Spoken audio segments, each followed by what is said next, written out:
मित्र, मैं दीपक। अभी मैं मिथिला स्टोर यूट्यूब चैनल में आप लोग को इस विवाह पंचमी के उत्सव को साप्ताहिक आपको कार्यक्रम के उत्सव के रूप में मना रहे हैं। तो इस उत्सव को मनाने के लिए हम लोग आज इस वीडियो को आज शुरुआती से मैं दिखा रहा हूँ, क्योंकि ये जानकी मंदिर है। ये जानकी मंदिर में आप मेरे पीछे दृश्य दिख रहा है, ठीक मैं जानकी मंदिर में हूँ। और जानकी मंदिर को मैं इस वीडियो के मार्फत से आपको व्यवस्थित बता रहे हैं कि विवाह पंचमी कब है और कैसे मनाते हैं। इस वीडियो के मार्फत से बता हुआ हमारे एक साल पहले आप थोड़ा सा ब्रीफिंग करिए कि आखिर विवाह पंचमी है क्या।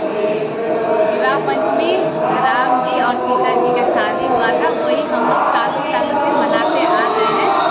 शुभ विवाह था, वही हम लोग दिखाना चाहते हैं और इससे ज़्यादा मुझे मालूम है। यहाँ के वार्षिक उत्सव के रूप में हम लोग मनाते हैं। इस तरह से अगर समझा सकते हैं कि वार्षिक उत्सव, इसे हम इसको वार्षिक उत्सव के रूप में हम लोग मनाते हैं, क्योंकि विवाह पंचमी ये साप्ताहिक कार्यक्रम होता है। हम लोग आपको बता देते हैं कि आप इसका मुख्य आपको